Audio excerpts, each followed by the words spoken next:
Welcome to The Hype, where we give you an inside look at Texas Tech athletics. I'm Nicholas Talbot. I'm Krista Pirtle. We're back. Again. Took a bit of a hiatus because of the winter season, kind of slow here at Texas Tech. Students are back today, so we thought we'd come back, and we've got a few good features for you from Texas Tech basketball. The first one is on Thomas Brandsma. Everyone knows that he has followed Coach Beard from McMurray to Angelo State to Little Rock to almost Las Vegas and then to Texas Tech. But what most people don't know, his dream out of high school was to play Division II basketball. But check out the work he had to put in to become a D1 athlete. I just remember just always being a basketball player. That's one thing. I never really played football or baseball or did the T-ball thing. It was just always basketball. And just watching, like I said, watching my brother and my dad, they were players. They played in college. I just always wanted to be a basketball player. So did you have dreams of a D1 school at that time, or were you just anywhere you could go? My senior in high school, I really wanted to make sure I played Division II basketball. And my dad played Division II, my brother played Division II. I thought, there's some really great Division II leagues out there. And I thought it was a level that I could play at, and it was a goal. It was a goal of mine. It was a pretty long recruiting process. I was late in the summer. That's when I met Coach Beard and went to McMurray. So that's pretty late in the process. Yeah, it was really late. Were you freaking out a little bit? I was stressed. I was really happy when it was over. What were you doing until then, until you met Beard, and then your plans went elsewhere? Just working out, because I knew I'd have some school where I could eventually go, whether it was a walk-on or something like that. So just working out. I worked for the ballpark in Arlington, as a vendor. So just working, playing basketball, enjoying the summer. Brandsma went to McMurray University, a Division III school. After 1 year there, Beard told Brandsma that he was leaving for a Division II school, Angelo State. I remember when I got to Angelo, we had a lot of players there. I wasn't for sure. On paper, you might look at it and say I might redshirt. And then I think the second game of the year I might have even started. So I was really proud of that sophomore year and the way I attacked it and got in the lineup. What work went into that? Because you follow Coach Beard, but he doesn't give anything away. You've got to earn what you get. Oh yeah, for sure. Coach, like you said, you got to earn it with Coach Beard. Just a lot of work, a lot of studying. The motion offense. It's something that I take pride in, knowing it's something I can bring to the team, is knowledge of his offense and executing it. So I think I used that to my advantage. Brandsma spent 2 seasons at Angelo State as he continued to up his game to earn more minutes. Then Beard told him that he was leaving for Little Rock. Once again, another step up from Division II to Division I. I was anxious, I was nervous, but in a good way. I wasn't scared, but I was on edge. Because it's an opportunity to go prove myself, and it was fun. Brandsma redshirted at Little Rock as the Trojans set a school record with 30 wins after they upset Purdue in the first round of the NCAA tournament. Less than a month later, Brandsma was packing his bags for Las Vegas, or so he thought. Yeah, my mind was in Vegas. I was 100% there. I was looking forward to it, and then I saw on Twitter that hubby left, and I was like, I wonder if you can still get that. And sure enough, ball started rolling, and he was heading to Lubbock, and he called me. I was like, I changed plans, and I was all for it. So. And West Texas is the perfect fit for Brandsma. What's your favorite part about West Texas besides what? Just the people. Everyone's nice. I really like country music, so there's a lot of country music out in West Texas. So I'm pretty happy. Do you listen to that before games, or is it something completely different? Straight country music. That's all. I need you to take over the speakers in that locker room. Oh. I think half of them might be a little shocked. Yeah, I don't get that opportunity very much. I try, but they don't let me. Seniority. Yeah, you would think. You've got to pull rank. You would think. While he most likely won't be taking over the pregame playlist anytime soon, Brandsma has proven he has what it takes to play college basketball. From Division III to Division II, and now Division I. And it's all because of the support from his family. Oh, they're the best.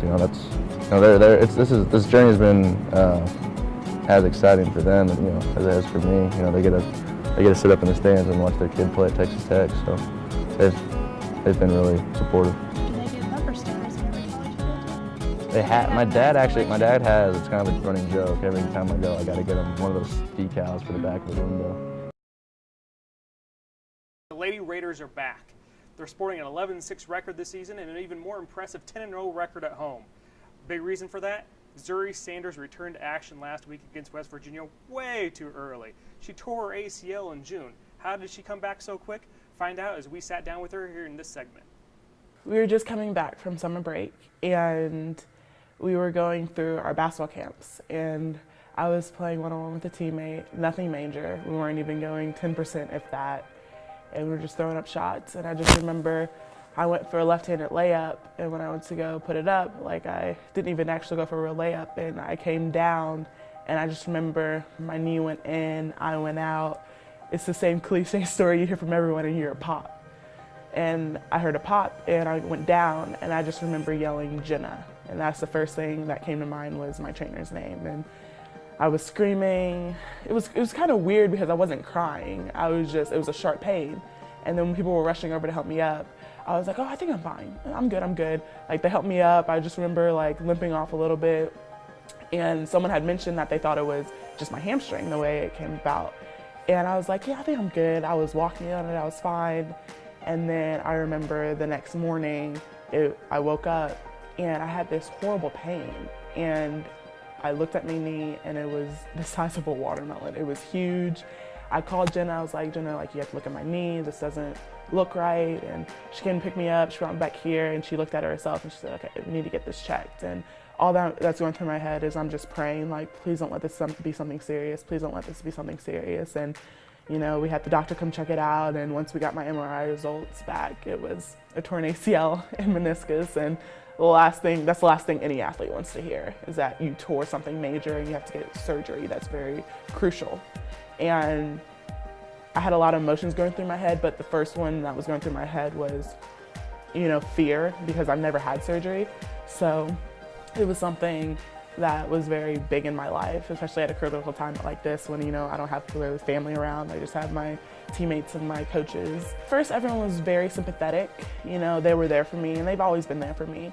But once we got all the tears out of the way, we started looking at the bigger picture. And that was when I was coming back, my recovery process, being motivated, being able to push through everything. And that's something that I'm gonna remember is the meetings that I had with all my coaches, especially with Coach Whitaker.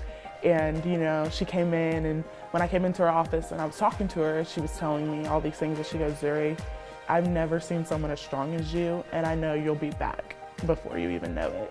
So, you know, just hearing those words really pushed me to be able to go through these obstacles of, you know, recovery. And it was hard because everyone was telling me this, that, and the third, but I was just trying to stay focused on the bigger picture. Going through the rehab process, it's really important to re-strengthen the knee that you injured, but at the same time, you have to do the same stuff to the other knee that you didn't injure so that they can stay mutually strong together. So a lot of things that I did was I did a lot of single leg jumps so that my knee could get back to the balance, but it could also get back to that muscle memory of, okay, strengthen it. So, like, for example, I would have like 2 mats and I would stay on top of them, and, you know, to incorporate basketball, Jenna would throw a basketball and I would try to hop on my left knee, grab the basketball, bring it back in, and that's how I get my balance. And I would do about 3 or 4 sets of 10 on each leg, and then same with the right leg. And then you can go lateral as well with it. So I would go, like, for instance, I would have 2 mats again, and then Jenna would throw the ball, and I would hop from one mat to another, regain my balance, grab the ball, bring it back to me, and then there's one. And then vice versa for the other leg. It was definitely a lot of hard work and determination, not just from me, but also everyone who was pushing me. And I would say that's the reason why we were so successful in this recovery process. And some people say that 6 months is really short, but to me it was very long because a lot of stuff happened within those 6 months. You know, this entire time, I know what my job is when it comes to being on the court. I need to run, I need to rebound, I need to be able to do what I need to do as my position. And, you know, whenever you're told, okay, Zuri, like, we want you to play this game, you have to look through your plays, you have to remember what you have to do, but at the same time, you have to remain poised and calm within yourself. And I think that's something that all my coaches reminded me of, is just play, just be yourself, play basketball. And whenever I did play, that's what I did, and I was very successful at it. And that'll do it for this episode of The Hype. Check out more on the Red Raiders on redraiders.com and lubbocksonline.com. For Krista Pirtle and Nicholas Talbot, that'll do it for this episode of The Hype.